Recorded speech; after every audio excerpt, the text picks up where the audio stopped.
थोड़ा मुश्किल होता है। और अगर कुछ लोग जो स्वर ऑलरेडी पहले से जानते हैं उन्हें तो लगेगा कि हम तो जानते हैं, फिर देखने की क्या ज़रूरत है, लेकिन वे भी चाहें तो यहाँ से कुछ नया जान सकते हैं।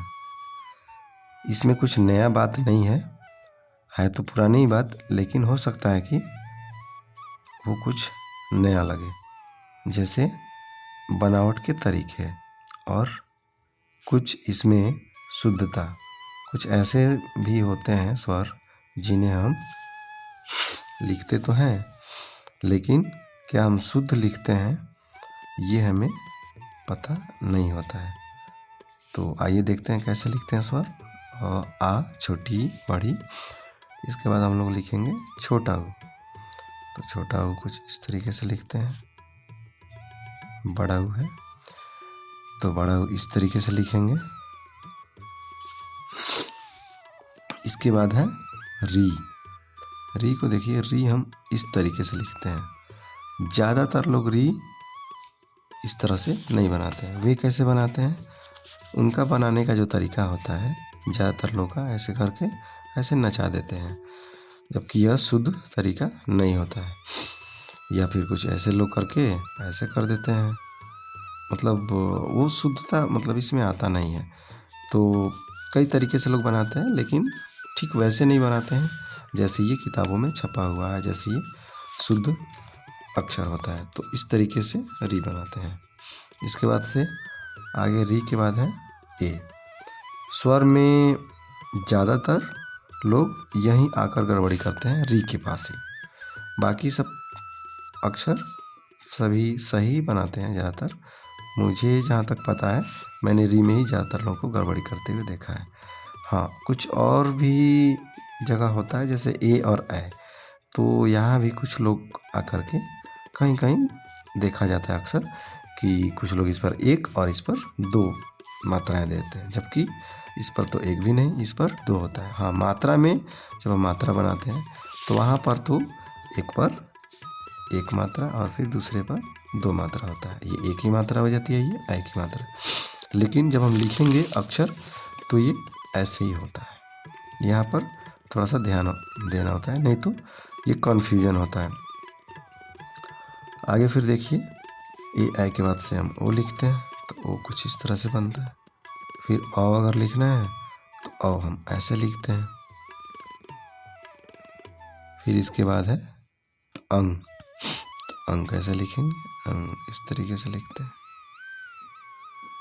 और अ लिखना है तो अ हम इस तरीके से लिखेंगे।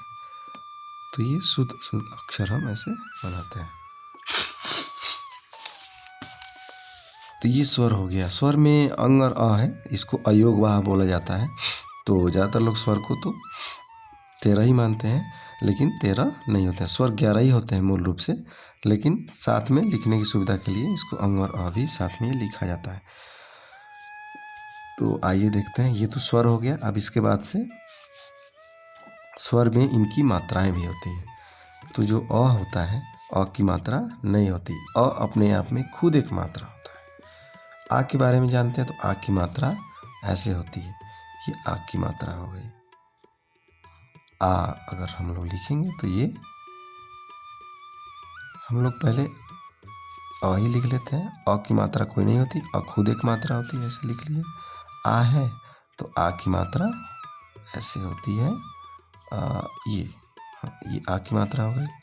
छोटी अगर हम मात्रा देखें छोटी की, तो छोटी तो ऊपर आप देखें ऐसे लिखते हैं, और ये छोटी की मात्रा हो गई। ये थोड़ा सा सटने में बाकी होता है। तो इस तरीके से छोटी की मात्रा होती है। अब इसके बाद से बड़ी की मात्रा बड़ी के साथ लिखते हैं। तो ये कुछ इस तरीके से होता है। ये भी आकर थोड़ा सा बाकी लगता है सटने में, इस तरीके से। यहाँ सटता नहीं है, थोड़ा सा बाकी लगता है, ये ध्यान रखेंगे। फिर छोटा ऊ है तो इसकी भी मात्रा इसमें सॉरी, ये मैंने बना दिया, ये ऊपर रहता नहीं है, लेकिन इसके लिए माफी चाहूँगा। और इसको छोटा ऊ का जो मात्रा है ये इस तरीके से बनता है। हाँ, ये ऊपर वाला नहीं रहेगा। हाँ, बड़ा ऊ की जो मात्रा है, ये बड़ा ऊ की मात्रा हम इस तरीके से बनाते हैं। ये बड़ा ऊ की मात्रा है। हाँ, कभी कभी जैसे ज़्यादातर क्या होता है कि छोटा ऊ और बड़ा ऊ की जो मात्रा है वो हम लोग र में ये ज़्यादातर लोग समझ नहीं पाते हैं कि र में किसकी मात्रा है, छोटा ऊ है कि बड़ा ऊ की। तो ये छोटा ऊ की मात्रा ऐसे होती है और बड़ा ऊ की मात्रा ऐसी होती है। र के ठीक बीच में लगता है, यानी कि पेट में इसके लगता है। और बाकी सब अक्षरों में ज़्यादातर तो छोटा ऊ की मात्रा ऐसे नीचे ही लगता है, छोटा ऊ, और ये फिर इसी तरह बड़ा ऊ, इस तरीके से ज़्यादातर अक्षरों में नीचे ही लगता है। लेकिन र ही एक ऐसा अक्षर है जिसके बीच में यानी कि पेट में लगता है। आगे दिया है री। तो री की जो मात्रा होती है वो तो री तो होता है ऐसे ही जो आपने देखा ऊपर, और इसकी जो मात्रा है इस तरीके से। फिर ए की जो मात्रा है वो ए की मात्रा अभी जैसा कि हम लोग पहले ही डिस्कस किए थे, ए की मात्रा ये ठीक ऐसे, ए पर नहीं लेकिन इस मात्रा पे तो एक इस तरह से ऐसे बनता है। फिर अ है, तो अ की जो मात्रा है वो अ की जो मात्रा है वो हम ऐसे लिखेंगे, ठीक है। ये अ की मात्रा है। इसके बाद से ओ की जो मात्रा है वो हम लिखेंगे कैसे, देखिए ये है, एक सीधी लकीर बना देंगे और ये ओ की मात्रा हो गई। इसमें कन्फ्यूजन हो जाता है अक्सर, कुछ बच्चे तो ज़्यादा कन्फ्यूज होके यहाँ पर 2 लकीर खींच देते हैं, क्योंकि इसमें तो 2 लकीर खींचा हुआ दिख रहा है, जबकि ऐसा नहीं होता है। यहाँ पर ऑलरेडी ये जो है ओ की मात्रा केवल इसको ही मतलब इतना ही माना जाता है, ठीक है। फिर उसके बाद से औ की जो मात्रा है उसमें एक लकीर की जगह पर 2 लकीर, जैसे इस पर ऊपर है ठीक यहाँ पर भी, इसमें भी ये ऊपर ऐसे बन जाता है। उसके बाद से फिर आगे है अंग। तो अंग ऐसे तो बनाएंगे, ऊपर ही हम देख चुके हैं। और इसके बाद से जो इसकी मात्रा है अंग की मात्रा, वो हम यहाँ ऐसे देखेंगे, एक लकीर खींच के ऊपर। हालांकि अंग की जो मात्रा है सिर्फ ये बिंदु ही होता है, लेकिन इसको दिखाने के लिए, ताकि ये दिखे, इसके नीचे एक लकीर हम डाल देते हैं। लेकिन जो मात्रा है अंग की वो केवल एक बिंदु ही होती है, ठीक। आगे देखते हैं अह की जो मात्रा है वो हम जैसा कि जानते हैं इसको हम विसर्ग भी कहते हैं। तो ये इस तरीके से यहाँ से ले लिया जाता है, तो ये आ की मात्रा हो जाती है। तो ये पूरा है स्वर और उसकी मात्रा। आइए एक बार और फिर से देखते हैं, इसको समराइज कर देते हैं। आ छोटी बड़ी, छोटा ऊ बड़ा ऊ, री के बनावट में जैसा कि मैंने बताया था गड़बड़ियाँ कुछ होती हैं, तो ज़्यादातर लोग कुछ इस तरह से ऐसे बना देते हैं, जबकि वो सही नहीं होता है। तो इसकी बनावट कुछ ऐसे ही होती है, तो एकदम सही ऐसे बनाएं। फिर ए ऐ ओ औ अं आ ये होता है। इसकी जो मात्राएं होती हैं, आ के सामने देख सकते हैं, आ की कोई मात्रा नहीं होती है, आ अपने आप में खुद एक मात्रा है।